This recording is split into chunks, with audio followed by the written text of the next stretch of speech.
더불어민주당의 새 지도부가 오늘 결정이 되는데요. 박 전 최고위원님, 오늘 전당대회 일정 어떻게 되는지 간략히 소개 좀 부탁드립니다. 네, 일단 아무래도 중요한 부분은 투표를 하는 거, 그다음에 개표하는 거, 당선자 발표 이 세 가지일 것 같은데요. 투표 같은 경우에는 5시 10분쯤에 투표가 종료가 되고 개표를 시작하는 선언을 하게 됩니다.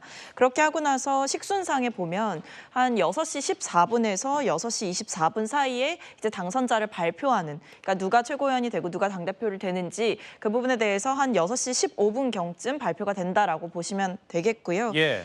지금 사실 뭐 순위는 계속 엎치락 뒤치락 하고 있지만 어쨌든 막판 뒤집기를 하는 후보들도 눈에 띄는 상황이고 이재명 대표의 그 득표율 자체가 90%를 넘게 될지 아닐지 이 부분에도 굉장히 귀추가 주목되는 상황입니다. 알겠습니다. 제 뒤로 지금 그림이 하나 준비되어 있습니다. 이재명 당대표 후보의 사진이 나와 있고요. 이 말들이 민주당 전당대회 과정에서 나온 신조어입니다.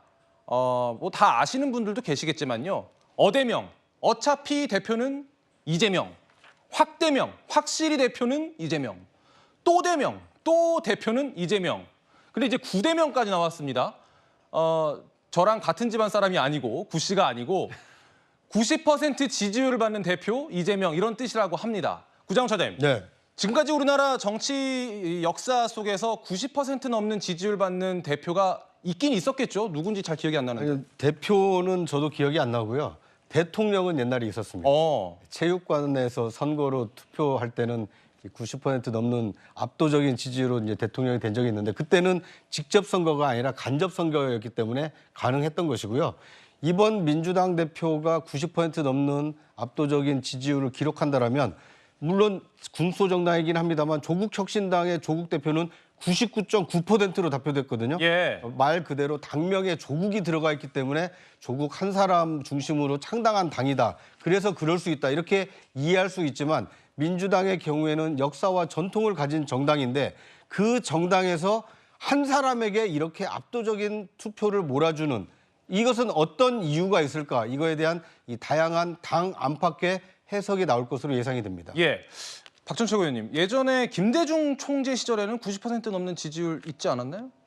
뭐 그랬을 수 있겠죠. 뭐 저도 정확한 수치가 기억나진 않는데, 예. 근데 이제 다만 뭐 제가 드리고 싶은 말씀은 이게 뭐 90%다, 80%다 이런 부분이 굉장히 좀 어떻게 보면 논란이 되고 있고, 뭐 민주당을 향한 비판의 공격의 소재가 되고 있는 상황이기는 합니다만, 근데 좀 주목해 주셨으면 하는 부분은 어쨌든 이재명 전 대표라는 정치인 자체가 이미 지난번 대권의 후보였고, 그다음에 앞으로 차기 대권 후보로도 거론이 되는 만큼 그를 향한 지지가 결집될 수밖에 없는 국면이다. 그리고 한편으로는 민주당 같은 경우에는 여당이 아니라 야당이지 않습니까? 예. 그래서 누구보다 선명하게 그러니까 윤석열 대통령과 한동훈 대표와 좀 잘 맞서서 대립해 줄 수 있는, 잘 싸워줄 수 있는 인물을 찾기 때문에 그 정도의 정치력과 인지도, 그다음에 구심력을 가지고 있는 인물이 당내에 그렇게 많지는 않은 상황이다 보니까 어느 정도 특수한 상황이 발생하는 것 같다라는 말씀 정도는 드리겠습니다. 알겠습니다.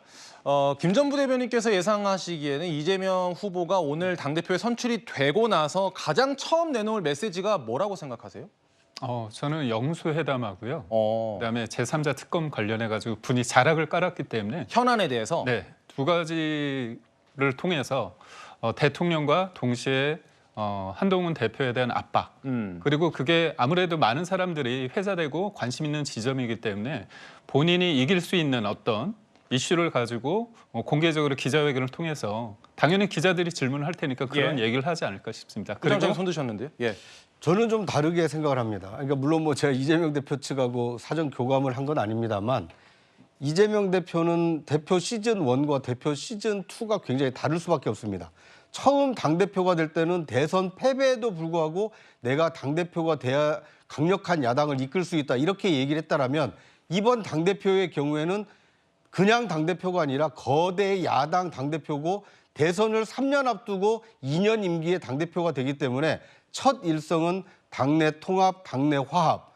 두 번째는 이 국정 안정을 위한 협치를 요구할 가능성이 저는 굉장히 크다고 생각합니다. 예. 왜냐하면 이재명 대표가 당을 장악하는 데까지는 성공을 했는데 당심은 얻었지만 민심을 아직 얻었다라는 증거는 없습니다. 그런데 차기 주자로서 이재명 대표가 중도, 특히 민심을 얻어내지 못한다라면 당심에서 앞서고 민심에서 져서 대선 2연패 늪에 빠질 가능성이 크기 때문에 아마 대표가 되는 순간 모두를 전환해서 사법 리스크 또는 이 여당 대통령에 대한 공격보다는 이 당내 화합과 통합 그리고 국정 안정을 위한 협치 이것을 강조할 가능성이 크지 않을까 저는 개인적으로 그렇게 생각해 봤습니다. 알겠습니다. 어제 서울 경선이 끝나고 나서 이재명 후보가 통합을 이야기하긴 했습니다. 그런데 이게 과연 구자영 처장께서 방금 말씀하신 당내 통합, 국정 협치를 위한 통합 메시지인지 아니면 누구 한 사람을 겨냥한 발언인지 해석이 분분합니다. 일단 들어보시죠.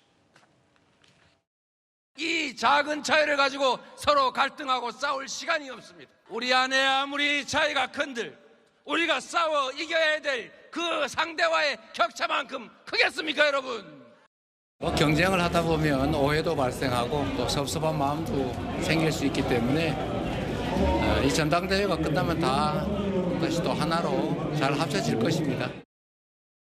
장 변호사님께서 해석하실 때는 저 메시지가 누굴 향한 메시지라고 보세요? 아마 이제 전당대회 공식 연설 이후에 지금 기자들 질의응답에 답하는 거는 아마 정봉주 의원에 대한 질문이었던 걸로 제가 알고 있습니다. 예. 제가 정봉주 의원이 뭐 이재명 대표는 대통령이 될 수 없다라고 이야기한 부분을 본인이 인정한 것도 있어서 이런 거에 대한 입장을 묻자 그게 지금은 그 차이가 뭐 잔존하지만 같은 지도부로서 민주당을 이끌어 나갈 때는 그 큰 차이가 될 수 없다. 통합으로 나갈 수밖에 없다라고 이야기를 한 것 같은데 또 하나는 김두관 후보 같은 경우에도 일극 체제에 대한 문제의식을 계속 드러내고 있고 뭐 어떻게 보면 하나회 뭐 이런 비유 뭐 당원들에게 있어서는 좀 동의하고 있지는 않지만 이런 상황까지 나오고 있는 부분과 관련해서 후유증이 없을 수는 없거든요. 그렇기 때문에 이제 전당대회 마무리 국면에 접어든 만큼 그것을 다 봉합하고 일단 민주당이 아까 짚어주신 대로 이제 숙제 앞에 놓인 숙제는 외연을 확장해 나가는 겁니다. 중도층 표심을 공략할 수 있는 정책과 행보로